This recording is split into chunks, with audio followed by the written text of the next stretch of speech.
Hey, strangers, a quick word before we begin. We're dark this week, so I'm bringing you a classic episode from all the way back in Season 1. This episode is dedicated to everyone who is annoyed about the staircases in the woods episode, especially to those of you who remarked I thought this was a podcast about true stories.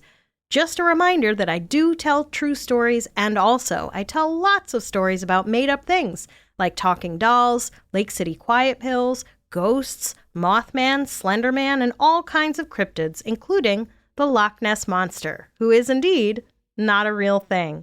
Let's all try to remember that life is hard, and I'm just here to entertain you, and we don't have to take everything too seriously. Enjoy! Have you ever been swimming in a lake when something brushed past your legs underwater? Something big? But you tell yourself, I'm in a lake. What's the worst thing that could be in a lake? And then you're sure you saw a shadow of something swim by, and you start to really wonder, are there sharks in lakes? And how far is the dock? And couldn't I have been content to just read a book on the shore? And there's that shadow again. Welcome to Strange and Unexplained with me, Daisy Egan. I'm a writer and an actor who is generally terrified of the water, which has proven smart so far because I have 100% never been eaten by a mythical water creature. Today, I'll tell you two stories of such creatures who didn't let others off so easily.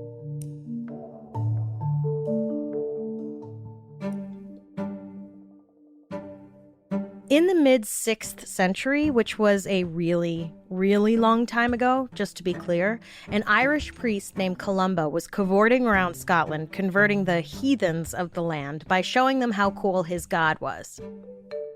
Columba was canonized after his death for introducing Christianity to Scotland, becoming Saint Columba. So, the pre-saintized Columba was in the town of Inverness. He came upon a riverbank where locals were burying a small child. The locals told Columba the boy had been swimming in the river when a water monster bit him, and then apparently just left him for dead. Columba announced that one of his buddies would swim across the river and bring him a boat that was docked on the opposite shore. The story goes that his buddy threw off his clothes but left on his underwear, which, thank God, am I right? It's very important that we know this guy wasn't naked. No one saw his junk. Anyway.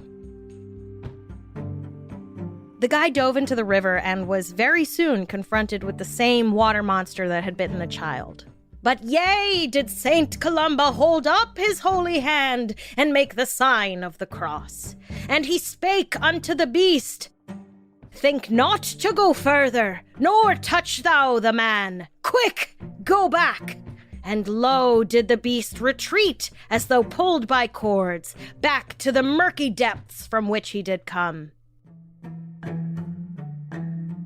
And the heathens were like, praise be to Jesus, and they became Christians. Columba was basically the P.T. Barnum of Christianity. The river where this took place is called the River Ness, which feeds directly into Loch Ness, home to none other than the Loch Ness Monster. The modern-day fascination with Old Nessie started in 1933 when Aldi McKay and her husband were driving along Loch Ness, and we all know that loch is Scottish for lake, right? So, they were driving along the loch when, less than a mile out in the water, Aldi McKay reported seeing a tremendous upheaval on the loch, which previously had been as calm as a proverbial mill pond. That was my Scottish accent. McKay said she saw what she thought looked like the body of some huge creature resembling a whale, rolling and diving, churning the water into a bubbling foam. The creature was large enough that when it took its final dive under the water, it sent out huge waves. McKay and her husband stayed on the road for half an hour, waiting to see if they would spot whatever it was again, but in that time, it never resurfaced. The only paper that ran a story about the McKay's strange encounter was the Inverness Courier. Other than that, no one seemed very interested. Less than 3 months later, married couple Mr. and Mrs. Spicer were driving south along Loch Ness when they claimed to have seen a huge prehistoric creature cross the road in front of them, headed toward the lake. According to an interview the Spicers gave to Rupert Gould, who wrote the first book about the Loch Ness Monster, the creature had a long neck and a low, thick body, about 4 or 5 feet high. Mr. Spicer said he couldn't see legs or a tail, but he did see something flopping up and down, which he later thought was a tail, curled around toward the front of the animal. The couple said they couldn't tell if the creature entered the water because their view was obstructed and they couldn't hear anything over the sound of their engine. The author, Gould, however, claimed to have been watching the lake the same day the Spicers say they witnessed this thing cross the road, and he confirmed that the water was particularly choppy and noisy at roughly the location the Spicers claimed they saw the animal. Gould went into the interview skeptical, but based on their description and a drawing Mr. Spicer made, he came out assured that the Spicers were telling the truth and had in fact seen the Loch Ness Monster. Apparently, I'm less starry-eyed than Gould because while pretty much everything in that story sounds plausible-ish, the one giant hole, I think, is that the animal didn't react at all to the Spicers' car. Have you ever experienced an animal crossing the road in front of you? If they haven't frozen in the middle of the road, seemingly staring down their impending doom with some kind of hypnotized fascination, a la the proverbial deer in the headlights, they, for some insane reason, wait until the last possible moment and make a mad dash for Jesus right in front of your tires. It's like they thought, it's now or never! And you see them take off in front of you and you yell, couldn't you wait 5 seconds? But it's too late. You keep driving, trying not to check your rearview mirror for the carnage you've left behind, thinking about the single squirrel parent in their tree somewhere with 5 mouths to feed, waiting for their partner who will never come back. Maybe a 20-foot, 2-ton animal, I'm guessing, can't exactly sprint across the road, but you would think it would maybe stop and look at the loud thing speeding toward it up the road. If it is slow-moving in general, I would imagine it would have at least glanced at the car to assess its own safety, you know? If the Spicers couldn't hear a splash over their engine, that is a loud fucking engine. Unless the Loch Ness Monster is deaf and has some kind of weird tunnel vision, it seems fishy to me that the Spicers never say she looked at them. Now, of course, it's likely that Mr. and Mrs. Spicer had read the account in the local paper of Aldi McKay and her husband's alleged sighting a few months earlier. Maybe they wanted to be featured in the Inverness Courier too, and so they concocted this sighting.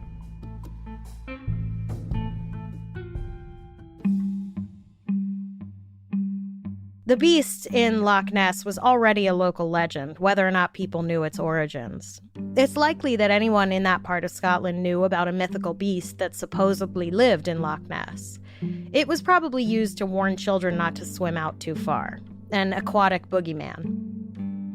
In fact, even before Columba was there to save people from water demons, the local Scottish tribes of the Highlands had carved a very strange-looking animal into stone that looked sort of like an elephant with the head of a seahorse. Apparently all the other animal stone carvings look like recognizable animals, but this one is weird. So it would seem that even the ancient Scots believed in some kind of strange creature in their parts long before St. Columba and his Jesus magic. So maybe the tale of the weird elephant-like creature had permeated the culture and morphed. Whatever the case, these 2 sightings from 1933 gave us the image of the Loch Ness Monster we know today. She looks like a brontosaurus with flippers.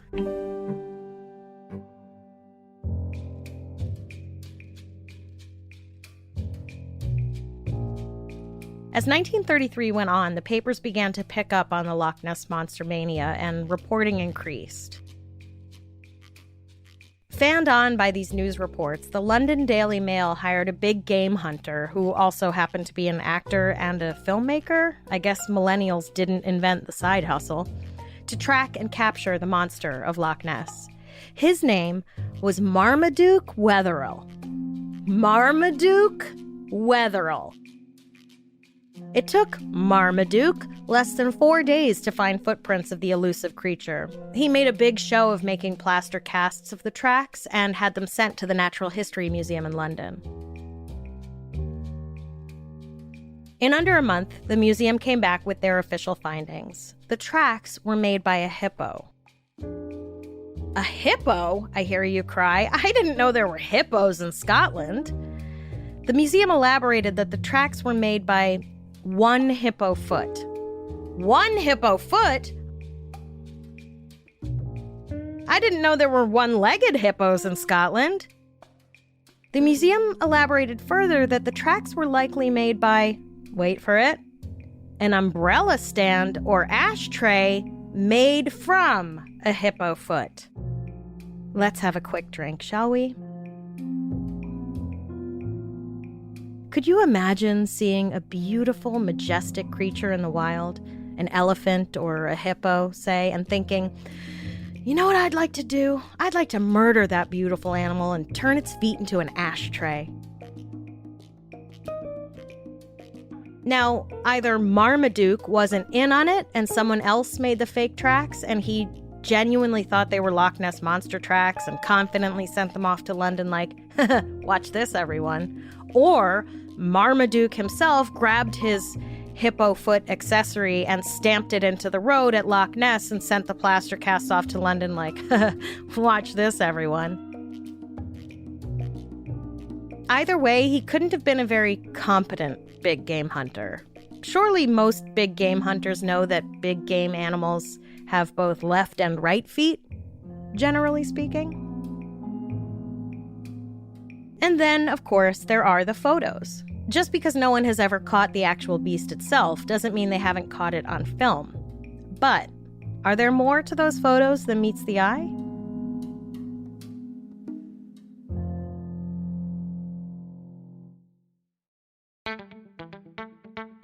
When people seriously debate the existence of the monster of Loch Ness, which they do, there are two photos they refer to.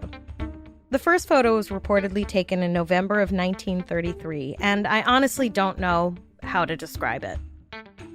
We'll put it on all our social medias, and you can tell me what you see. Bloggers with more time on my hands than I have picked it apart. One outlined what he claims to be the image we're supposed to see in the photo. To me, it's a stretch. But then again, like I always say, what the hell do I know? If I didn't know what it was supposed to be a picture of, I wouldn't even know it was of water. But once I know it's a picture of something in the water, I don't know if I'm supposed to focus on the light parts or the dark parts. I have no idea what the scale of this thing is supposed to be. I'm sure a water animal expert can make something of it, and plenty have. Then again, an alien expert could also make something of it. As it is, people have tried to claim the photo is of a dog with a stick in its mouth, or at the very least that it's double exposed over a picture of a dog with a stick in its mouth, which I absolutely do not see. Apparently, photo experts have examined the negative and didn't find any tampering or double exposure. And, of course, the negative, it seems, has been lost to time. Someone probably threw it out because that's what people seem to do with important historical evidence. The other, arguably more famous photo is the one commonly called the surgeon's photo, though the man who took it was a gynecologist named Robert Wilson, so I don't know where they got surgeon. I suppose the gynecologist picture might have been a tad too suggestive, though it might have sold a lot of papers. Anyway. In 1934, the gynecologist Wilson was driving by Loch Ness when his companion shouted, "My God, there's the monster!" Then I guess the monster just stayed exactly where it was while Wilson got out his camera, set it up, and snapped the shot. This is the photo we've all seen when we've Googled Loch Ness Monster. It's a long, thin neck with a tiny head, with the suggestion of a body peeking up out of the water behind. In other words, a brontosaurus in the water. And, of course, the photo has been hotly debated for decades. Again, there's nothing else in the photo to show scale, so there's really no way of knowing what or even where this thing is. In 1994, the mystery was finally solved when two people from the Loch Ness and Moira project somehow figured out that the whole thing was cooked up by none other than Marmaduke Wetherell. This fucking guy. Good old Marmee was so pissed at having been humiliated by the whole hippo ashtray as Loch Ness Monster tracks that he vowed revenge, see? He apparently told his son, "We'll give them their monster." I love the image of this guy being like, "You want a monster? I'll show you a monster." Oh shit, now I have to come up with a monster. And that's exactly what he did. He had someone build a model out of a toy submarine and plastic and wood. It took him 8 days, which is some serious determination, considering he probably could have just used a literal dinosaur toy and no one would have been the wiser. Old Dookie Boy approached Dr. Wilson, who for some reason agreed to be in on the hoax. Eventually, the guy who made the toy model of Nessie confessed. But that wasn't enough to satisfy Neil Clark, curator of paleontology at the Hunterian Museum in Glasgow, who in 2006 suggested that the famous surgeon's photo is actually of an escaped circus elephant swimming in Loch Ness. I mean, okay. It's like, dude, who do you think you are spouting whatever random opinion you have? A podcaster? To this day, there have been over 1,000 reported sightings of Nessie. There's a live cam feed, which, as far as I know, hasn't caught any footage yet. In 2014, a photographer set up a camera on the shore of a lake about 330 miles south of Loch Ness to take time-lapse photos of the foliage across the lake. When she downloaded the photos later, she discovered she'd taken a photo of what definitely looks like a brontosaurus in the water. No one has been able to debunk her photo. And in 2016, a man took a picture of what some people argue is Nessie in Loch Ness. To me, it looks like 3 seals, which begs the question, what the hell are seals doing in Loch Ness? And why don't we see seals there more often? The Loch Ness Monster mystery has become a multi-million-dollar industry for Scotland and Inverness. Anywhere you go in Scotland, you can buy a Nessie keychain, bottle opener, or stuffy. Which is especially weird when you remember that the earliest story of Nessie was about her killing a little kid. Sweet dreams. Here's a murderous, bloodthirsty monster to snuggle with. Sleep tight. But the water monsters I'm going to tell you about next, trust me, kids, even good old St. Columba wouldn't be able to save you from these. These creatures from the deep just might blow you away.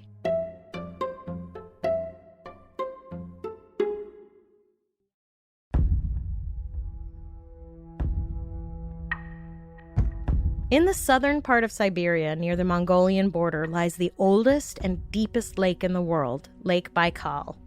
It is over 5,000 feet deep and 25 million years old. 25 million years old. That's old, friends. Lake Baikal holds up to 20% of our planet's non-frozen fresh water.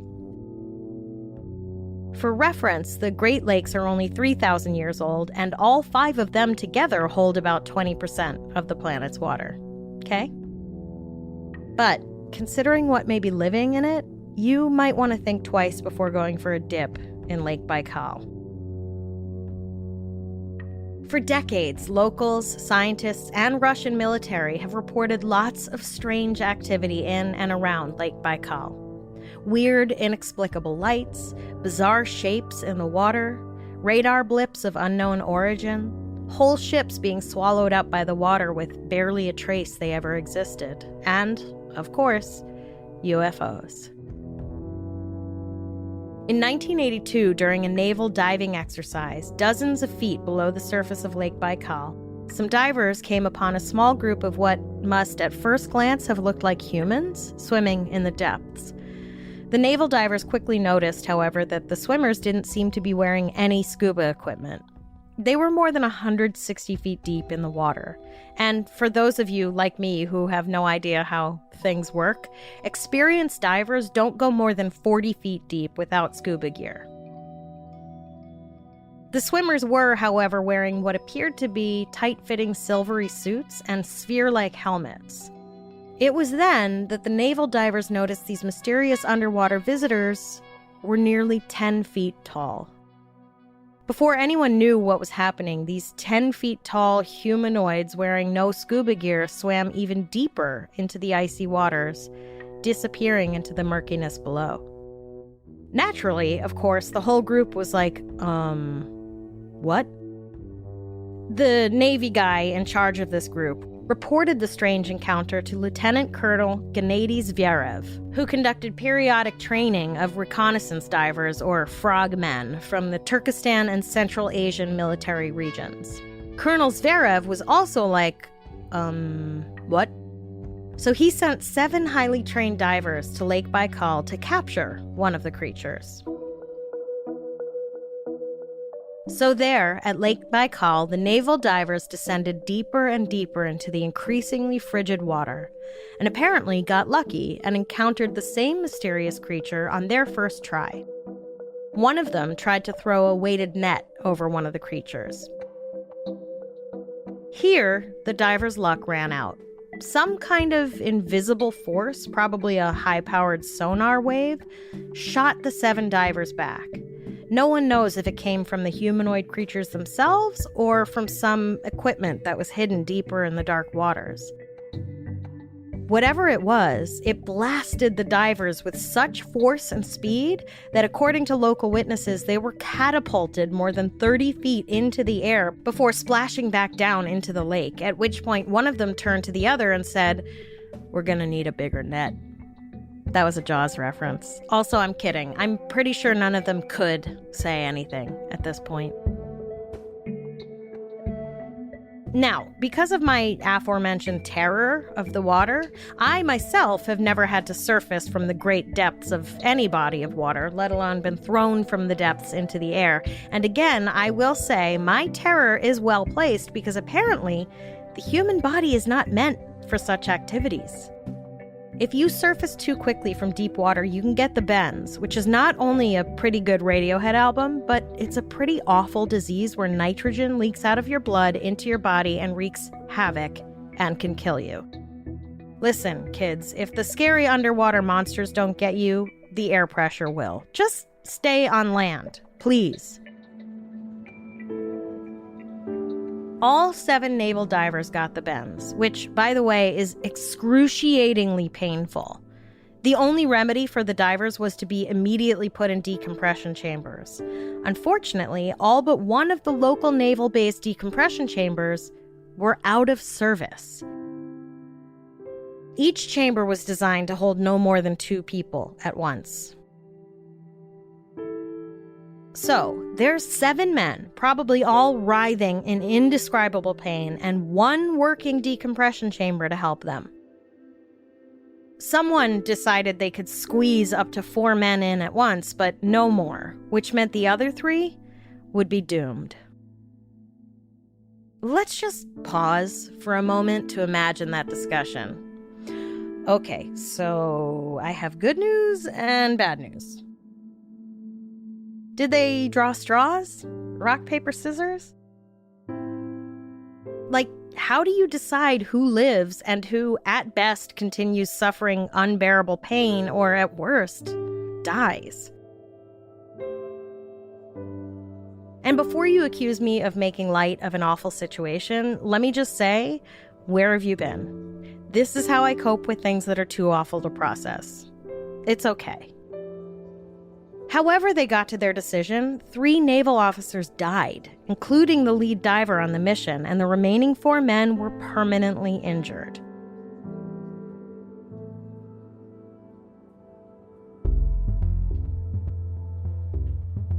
In response, the Russian military supposedly circulated a classified "For Your Eyes Only," which is not only a terrible James Bond movie, but also an intra-office document warning its personnel about the area lakes and the possibility of these or other creatures living in them in order to avoid any more encounters.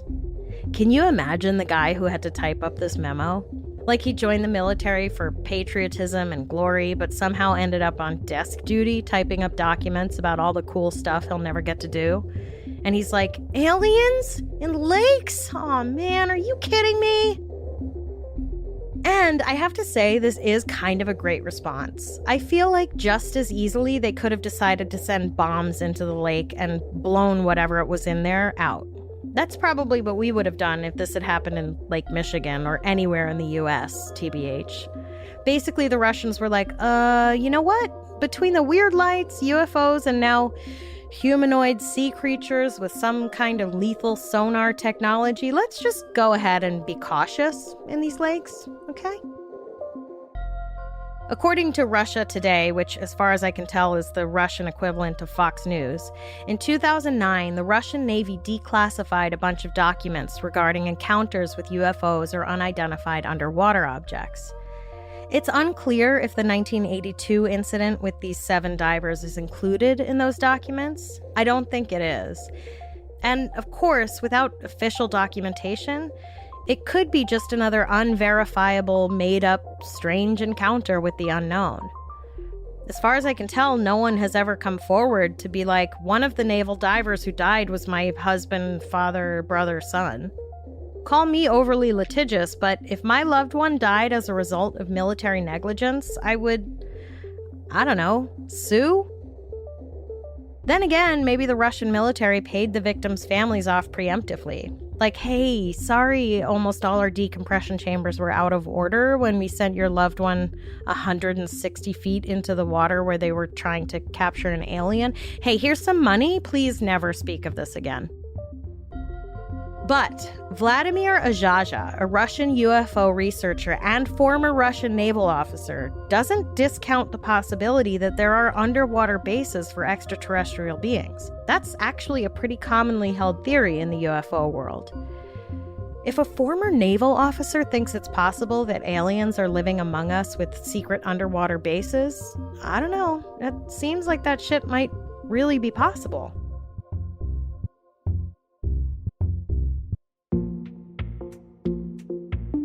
Also, ancient petroglyphs near Lake Baikal appear to show human-type figures wearing what could be described as helmets. Helmets similar to the ones described by the naval divers who encountered the beings in Lake Baikal. Russian historian Alexei Tivinenko claims to have drawings of hundreds of these ancient petroglyphs, which he believes depicts visits from aliens thousands of years ago. And remember, Lake Baikal is 25 million years old. We discover new species all the time. Who's to say there isn't a really old species of our cousins who adapted to living deep underwater? Or that we've adapted to live on land? The truth is, we really don't know. 25 million years is a lot of time for a species to evolve. Hell, look at us. It took us less than 200,000 years to split the atom and create a weapon that could literally wipe our entire species off the planet. Who's to say there's not some other human-like species that created an underwater sonar wave blaster thingy? Honestly, if it is some kind of Earth-based being that just wants to be left alone and will sonar us out of the water if we get too close, that's fine with me. They can have the murky abyss of Lake Baikal. Again, I think the Russian military was right to be like, let's just mind our P's and Q's and let the nice sea monkeys be.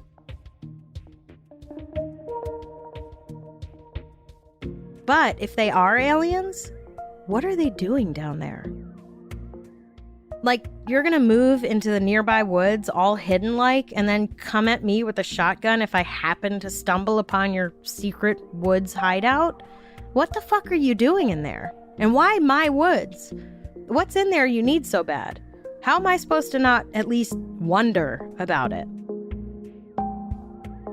At the end of the day, I think the major takeaway here is that nothing good ever happens in the water. Whether it's some elusive prehistoric dinosaur who may or may not try to eat people, or some kind of distant aquatic cousin who clearly doesn't want us around, or literal aliens from another planet, who knows what all lurks beneath?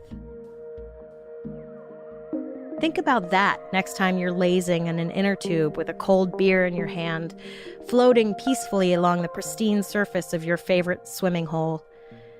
Better hope the creatures whose home you're floating on don't suddenly decide they'd rather not have visitors that day. I'd be the person on dry land who would be sad to see you go, but would not be able to resist calling out, I mean, I told you so.